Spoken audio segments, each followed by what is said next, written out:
बहुत समय पहले की बात है। काशीपुर नाम के एक गांव में विष्णु नाम का एक 6 साल का लड़का अपनी मां के साथ रहता था। विष्णु जब 2 साल का था तभी उसके पिता का देहांत हो गया था। घर चलाने के लिए विष्णु की मां दूसरों के घरों में झाड़ू पोछे का काम करने लगी। रोज शाम को विष्णु की मां वापस आती और विष्णु उसे देखकर बहुत खुश हो जाता। एक शाम विष्णु अपनी मां का इंतजार कर ही रहा था कि तभी उसकी मां आ गई। विष्णु बोला, मां, मैं कब से तुम्हारा इंतजार कर रहा था। तुम्हें देर हो जाती है तो मैं घबरा जाता हूँ। आखिर तुम्हारे सिवा मेरा है ही कौन इस दुनिया में। विष्णु की मां ने कहा, अरे बेटा, आज मेरी पगार मिली थी ना, तो मैं तेरे लिए ये किताबें और बस्ता खरीदने गई थी। मैंने तेरा दाखिला सरकारी स्कूल में करवा दिया है। ये किताब और बस्ता ले और कल से स्कूल जाना। बस यही सब खरीदने में मुझे देरी हो गई। और हाँ, घबराने की क्या बात है। तेरी माँ तेरे पास ही आएगी ना। मेरा भी तो तेरे सिवा दुनिया में कोई नहीं है बेटा। विष्णु को पढ़ने का बहुत शौक था। वो किताबें और बस्ता देखकर बहुत खुश हुआ और अपनी माँ से बोला, अरे वाह माँ, ये तो बहुत ही खुशी की बात है। मैं कल से रोज स्कूल जाऊंगा और तुम देखना, मैं पढ़ लिखकर एक दिन बड़ा आदमी बनूंगा। उसके बाद विष्णु की माँ ने खाना बनाया। उन्होंने साथ में खाना खाया और आराम करने लगे। अगले दिन विष्णु की माँ ने विष्णु को स्कूल छोड़ा और अपने काम पर चली गई। ऐसे ही कुछ समय बीत गया। विष्णु पढ़ाई में बहुत अच्छा था। वो बहुत बुद्धिमान था। विष्णु के स्कूल के मास्टर जी भी विष्णु की पढ़ाई से बहुत खुश थे। एक दिन की बात है, विष्णु की माँ तेज धूप में काम करके आ रही थी। तभी अचानक बेहोश होकर गिर गई। कुछ गांव वालों ने उसे अस्पताल पहुंचाया। डॉक्टर ने उसका इलाज किया लेकिन दिल का दौरा पड़ने के कारण उसकी मौत हो गई। विष्णु बहुत रोया। विष्णु का उसकी मां के सिवा कोई नहीं था और विष्णु अभी बच्चा था। गांव के लोगों ने विष्णु को संभाला और उसकी मां का अंतिम संस्कार किया। उसके बाद कुछ दिनों तक तो गांव वाले विष्णु को खाना देते रहे। फिर धीरे धीरे सभी ने विष्णु को खाना देना बंद कर दिया। 2 दिन हो चुके थे, विष्णु ने कुछ खाया नहीं था। उसे बहुत भूख लगी थी। विष्णु कई लोगों के पास गया और उनसे खाना मांगा, लेकिन किसी ने उसे खाना नहीं दिया। अब विष्णु को बहुत जोर से भूख लगी। विष्णु मन ही मन सोचने लगा, क्या करूं? मुझे बहुत भूख लगी है और कोई मुझे खाना भी नहीं दे रहा। ऐसा करता हूँ, किसी मंदिर की सीढ़ियों पर चलता हूँ। मुझे वहाँ शायद कुछ खाने को मिल जाए। अब विष्णु मंदिर की सीढ़ियों पर बैठा। वहाँ पर बहुत से भिखारी भीख मांग रहे थे। उन्हें देखकर विष्णु भी वहीं बैठकर भीख मांगने लगा। विष्णु को कुछ खाने को मिल गया। उसका उस दिन का गुजारा तो हो गया। अगले दिन से विष्णु हर रोज वहीं बैठकर भीख मांगता। अब आते जाते लोग कभी विष्णु को खाना दे दिया करते तो कभी पैसे दे देते। अब विष्णु सारा दिन गांव के मंदिर की सीढ़ियों पर बैठा रहता और भीख मांगता। ऐसे ही समय बीतने लगा और विष्णु बड़ा होने लगा। काफी समय बीत गया। विष्णु अब युवा हो गया था, लेकिन उसे भीख मांगने की आदत पड़ गई थी। इसलिए उसने कभी कोई काम करने के बारे में सोचा ही नहीं। बस वो मंदिर की सीढ़ियों पर बैठकर भीख मांगता। एक दिन की बात है, उस मंदिर का पुजारी विष्णु के पास आया और बोला, अरे ओ विष्णु, शर्म नहीं आती तुझे भीख मांगते हुए? अब तो तू जवान हो गया है। जब तू बच्चा था तो मैं भी तुझे कुछ नहीं कहता था, लेकिन अब तू बड़ा हो गया है। तुझे कुछ काम धंधा करना चाहिए। जब देखो सारा दिन यहाँ बैठकर भीख मांगता रहता है। चल जा यहाँ से। आज के बाद मुझे मंदिर की सीढ़ियों पर दिखाई नहीं देना। कुछ काम धंधा कर, चल जा यहाँ से। इस तरह पुजारी विष्णु को डांटकर वहाँ से भगा देता है। अब विष्णु गांव में आ जाता है और गांव में घूम घूम कर भीख मांगना शुरू कर देता है। आते जाते लोगों में से कुछ लोगों को विष्णु पर दया आ जाती और वो उसे कुछ पैसे और खाने का सामान दे देते। कुछ लोगों को विष्णु पर गुस्सा आता तो वो उसे झिड़क देते। अरे भिखारी, कहीं का जवान होकर भीख मांगता है। तुझे शर्म नहीं आती? कुछ काम धंधा कर, चल जा यहाँ से। तेरे पास मुझे देने के लिए फूटी कौड़ी भी नहीं है। कहाँ कहाँ से आ जाते हैं भीख मांगने। विष्णु को ये सब कुछ झेलने की आदत पड़ चुकी थी, इसलिए वो किसी की परवाह भी नहीं करता था और गांव-गांव में घूम घूम कर भीख मांगता था। एक दिन की बात है, कुछ गांव वाले विष्णु की शिकायत लेकर मुखिया के पास पहुंचे। मुखिया जी, मुझे लगता है कि विष्णु का अब हमारे गांव में रहना ठीक नहीं है, क्योंकि जवान होने के बाद भी वो भीख मांगता है। इसका हमारे बच्चों पर क्या असर पड़ेगा भला? हाँ मुखिया जी, आपको विष्णु को इस गांव से बाहर निकाल देना चाहिए। मुखिया ने कहा, वैसे तो सच्चाई यह है कि हमने बचपन से ही विष्णु का साथ नहीं दिया, इसलिए उसे भीख मांगने पर मजबूर होना पड़ा और अब भीख मांगते मांगते उसकी भीख मांगने की आदत हो गई है। इसलिए वह कुछ और करना ही नहीं चाहता, लेकिन फिर भी उसे सुधारने के लिए ही सही, मुझे उसे इस गांव से बाहर निकालना ही होगा। उसके बाद मुखिया ने विष्णु को बुलाया और बोला, देखो विष्णु, तुम्हें अपनी भीख मांगने की आदत छोड़नी होगी और कुछ काम धंधा करना होगा। विष्णु बोला, मुखिया जी, मुझे तो कोई काम धंधा नहीं आता। मुझे तो बस एक ही काम आता है, भीख मांगना, और वह मैं मांगता हूँ। मुखिया ने कहा, देखो विष्णु, अगर तुम्हारा यही फैसला है तो तुम एक बात कान खोलकर सुन लो। अब तुम हमारे गांव में रहकर भीख नहीं मांग सकते। हमारे गांव से निकल जाओ। तुम्हें जहां जाना है जाओ। विष्णु बोला, ठीक है मुखिया जी, मुझे तो भीख ही मांगना है। क्या फर्क पड़ता है, इस गांव में मांगूं या किसी और गांव में? मैं चला जाता हूँ। अब विष्णु गांव छोड़ देता है और पड़ोस के दूसरे गांव में चला जाता है और वहां पर भीख मांगना शुरू कर देता है। दूसरे गांव में भी विष्णु घूम घूम कर भीख मांगने लगता है। ऐसे ही कुछ समय और गुजर जाता है। एक दिन विष्णु गांव के चौराहे पर भीख मांग रहा था। तभी कार से एक आदमी अपनी बेटी के साथ उतरा और सड़क किनारे समोसा खाने लगा। विष्णु उसके पास पहुंचा और बोला, साहब 10 रुपए दे दो। भगवान के नाम पर दे दो साहब। उस आदमी ने पीछे मुड़कर देखा और गुस्सा होते हुए बोला, जवान होकर भीख मांगते हुए शर्म नहीं आती? चलो जाओ यहाँ से। विष्णु वहाँ से जाने लगा। तभी सामने से एक गुब्बारे वाला आ रहा था। उस आदमी की बेटी दौड़कर गुब्बारे वाले के पास जाने लगी। तभी सामने से एक गाड़ी आ रही थी। इससे पहले कि उस आदमी की बेटी गाड़ी से टकरा जाती, विष्णु ने उसे खींचकर बचा लिया। उस आदमी ने दौड़कर अपनी बेटी को गले लगा लिया और बोला, बेटी, तू ठीक तो है ना? तुझे चोट तो नहीं आई? नहीं पिताजी, मैं बिल्कुल ठीक हूँ। इसके बाद उस आदमी ने बड़े प्यार से विष्णु की तरफ देखा और बोला, मेरा नाम शेखर है। यह मेरी बेटी है। तुमने इसे बचाकर मुझ पर बहुत बड़ा एहसान किया है। मैं एक फैक्ट्री का मालिक हूँ। ऐसा करो कि तुम मेरे साथ मेरी फैक्ट्री में चलो। मैं तुम्हें वहाँ पर अच्छा काम दूंगा और उसकी अच्छी खासी तनख्वाह भी दूंगा। विष्णु ने हाँ कर दी और शेखर के साथ वो उसकी फैक्ट्री पर चला गया। शेखर उसे अपनी फैक्ट्री ले गया। विष्णु ने देखा कि शेखर की फैक्ट्री बहुत बड़ी थी और उसमें बहुत सारे लोग काम कर रहे थे। शेखर की फैक्ट्री में सीमेंट का काम होता था। सीमेंट बनती थी और बिकती थी। शेखर विष्णु से बोला, विष्णु, ये देखो, ये रही मेरी फैक्ट्री। देखो सभी मजदूर कैसे काम कर रहे हैं। तुम्हें भी ऐसे ही काम करना है और मैं तुम्हें महीने के पूरे 5,000 दूंगा, जैसे मैं इन सभी मजदूरों को देता हूँ। विष्णु ने कहा, साहब, मैंने तो बचपन से आज तक कोई काम नहीं किया है।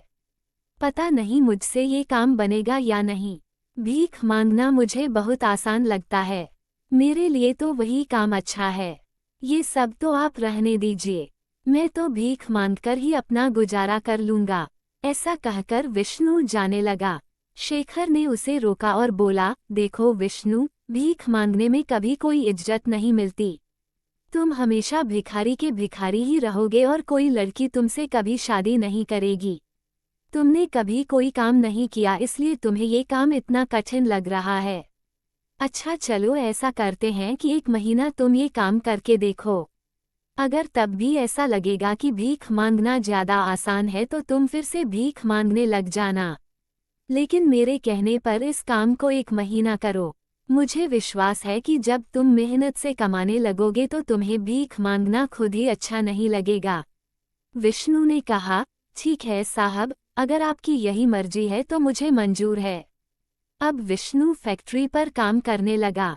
वो कभी सीमेंट की बोरियां उठाता तो कभी सीमेंट को पैक करता। दूसरे मजदूर विष्णु को देखकर उसका मजाक उड़ाते। उनमें से एक मजदूर ने कहा, देख रहे हो, अब भिखारी भी काम करने लगे हैं। दूसरे ने कहा, अरे भैया, भिखारी काम नहीं करने लगे हैं। मालिक ने एक भिखारी से कुछ ज्यादा ही उम्मीद लगा ली है। जिसे भीख मांगने की आदत पड़ जाए ना, फिर उसे काम अच्छा नहीं लगता। तुम देखना, ये कुछ ही दिनों में ये काम छोड़कर भाग जाएगा।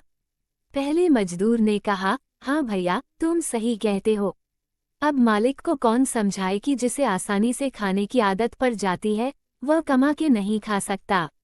विष्णु को ये सब सुनकर बहुत बुरा लग रहा था, लेकिन फिर भी वह अपने काम में लगा रहा और शाम को बहुत थक गया। विष्णु अपने मन में सोचने लगा, ये काम तो बड़ा ही मुश्किल है। मुझे तो भीख मांगना ही ज्यादा आसान लगता है, लेकिन अब क्या करूं? 1 महीने तो मुझे ये करना ही पड़ेगा। बस उसके बाद मैं ये काम छोड़कर चला ही जाऊंगा। शाम को शेखर अपनी फैक्ट्री आता है तो देखता है कि सभी मजदूर चले गए और विष्णु वहीं बैठा है। शेखर ने विष्णु से कहा, तो बताओ विष्णु, तुम्हें आज काम करके कैसा लगा? विष्णु बोला, साहब, मैं तो बहुत थक गया। ये काम तो बड़ी मेहनत का काम है। मुझे तो अपना पुराना काम ही पसंद आता है। शेखर ने कहा, अच्छा, ठीक है। मैंने तुमसे कुछ ज्यादा ही जल्दी यह सवाल पूछ लिया। अच्छा, ऐसा करो कि मेरी फैक्ट्री के पीछे कमरा खाली है, तुम वहां रह लो और यह खाना खा लो। तुम्हारे लिए खाना लाया हूँ। 1 महीने का खाना तुम्हें मैं दूंगा। उसके बाद जब तुम्हें तुम्हारी पगार मिल जाएगी तो तुम अपनी पगार से अपना राशन लाना और अपना खाना बनाकर खाना। विष्णु की आंखों में खाना देखकर आंसू आ गए और वो मन ही मन सोचने लगा, यही वो खाना है जिसकी वजह से मैं भिखारी बना। जैसे साहब ने आज मुझे खाना लाकर दिया है, वैसे ही अगर मेरे गांव वाले मुझे खाना दे देते और काम दे देते तो शायद मैं कभी भिखारी नहीं बनता। शेखर ने पूछा, अरे विष्णु, क्या सोच रहे हो? विष्णु बोला, कुछ नहीं साहब, सोच रहा था कि आप जैसे अच्छे लोग दुनिया में बहुत कम होते हैं। विष्णु ने खाना ले लिया। वो पीछे वाले कमरे में रहने लगा और रोज रोज फैक्ट्री में काम करने लगा। धीरे धीरे विष्णु को फैक्ट्री का काम करने में मजा आने लगा था। सभी मजदूर तो थोड़ा आराम कर लेते, लेकिन विष्णु बिना रुके बड़े ही मेहनत से काम करने लगा था। वो हर दिन अपने हिस्से से ज्यादा ही काम किया करता। अब पूरा 1 महीना बीत गया था। आज शेखर ने विष्णु को उसकी पगार दी और बोला, ये लो विष्णु, ये तुम्हारी 1 महीने की पूरी पगार। वादे के मुताबिक आज तुम ये तय कर सकते हो कि तुम्हें फैक्ट्री में काम करना है या फिर वापस से भीख मांगना है। तो बताओ कि तुम्हें क्या करना है? विष्णु की आंखों में आंसू आ गए। उसने कहा, साहब, मुझे शर्मिंदा मत कीजिए। अब मुझे एहसास हो गया है कि भीख मांगना अच्छी बात नहीं है और काम करने में जो मजा है, जो खुददारी है, वो कभी भीख मांगने में नहीं हो सकती। मैं आपके पास ही काम करूंगा साहब। शेखर को विष्णु की बात सुनकर खुशी हुई।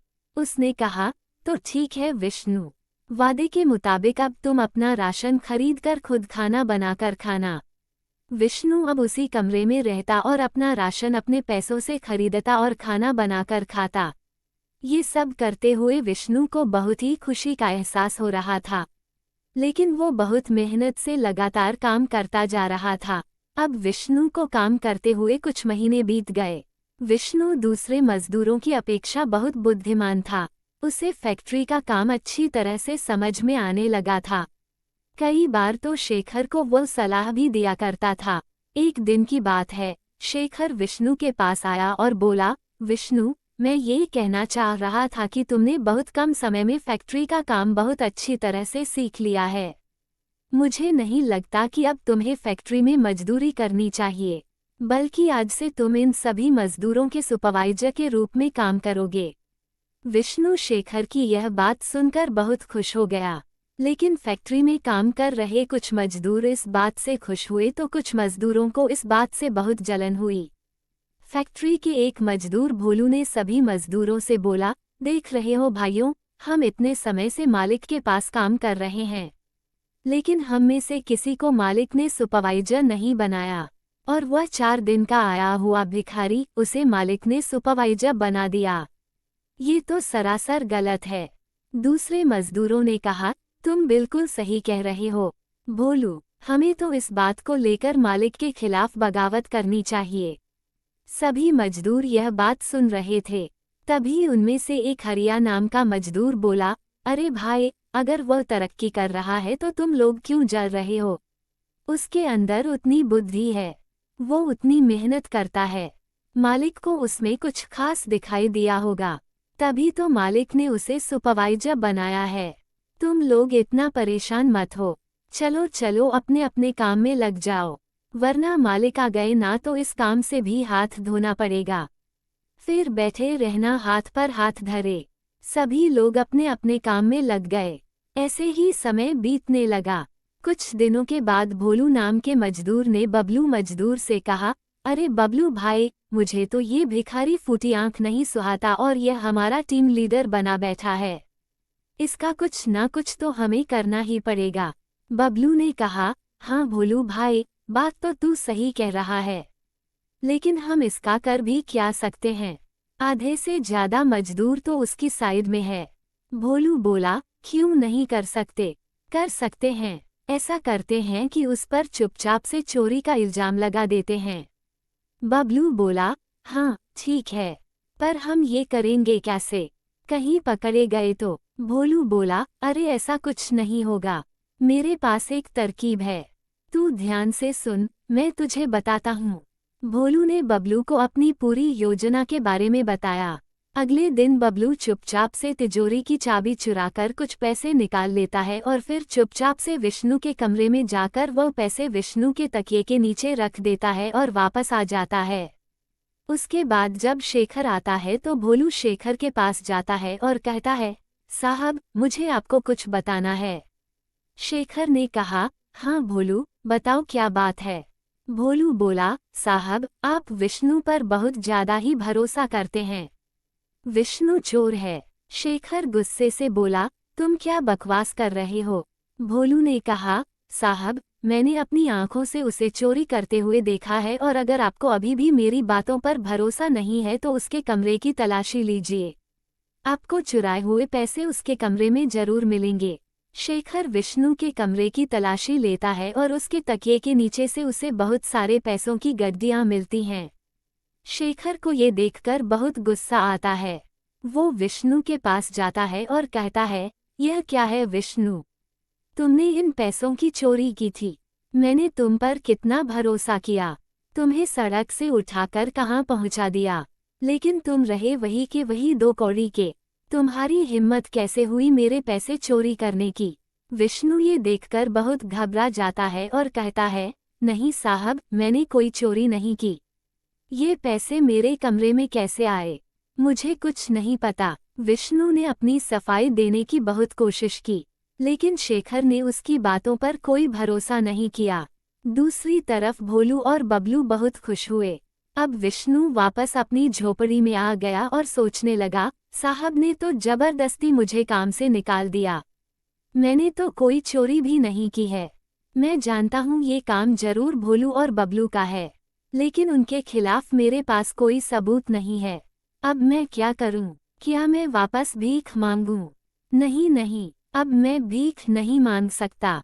पर मैं आखिर करूँ भी क्या? कोई और तो मुझे नौकरी भी नहीं देगा।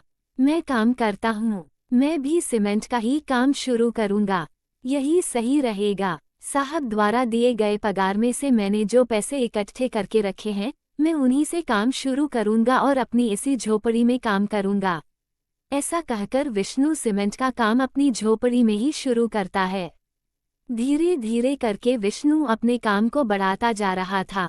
उसने आसपास के व्यापारियों से संपर्क किया और उन्हें अपना माल देना शुरू कर दिया। जल्दी ही वह सस्ते दामों पर माल देने की वजह से मशहूर हो गया और लोग विष्णु को जानने लगे।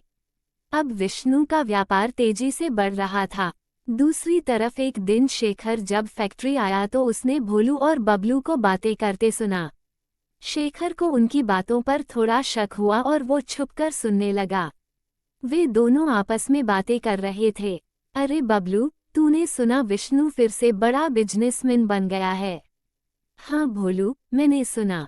हम तो सोच रहे थे कि हम उस पर चोरी का इल्जाम लगाकर उसको यहाँ से निकलवा देंगे तो वो फिर से भिखारी बन जाएगा।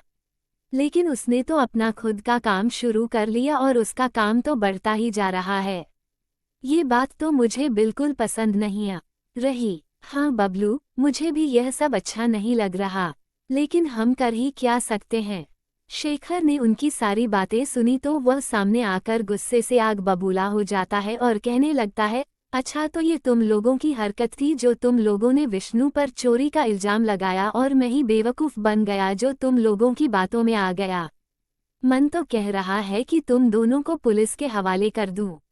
लेकिन सालों से तुम लोगों ने मेरे यहाँ काम किया है, इसलिए मैं ऐसा नहीं कर सकता। लेकिन हाँ, अब तुम लोग मेरी फैक्ट्री में काम नहीं कर सकते। निकल जाओ यहाँ से और कभी पलटकर वापस मत आना। शेखर ने उन दोनों को काम से निकाल दिया, परंतु वह बहुत शर्मिंदा था। इसलिए वो विष्णु के घर पहुंचा और विष्णु से बोला, विष्णु, मुझे माफ कर दो।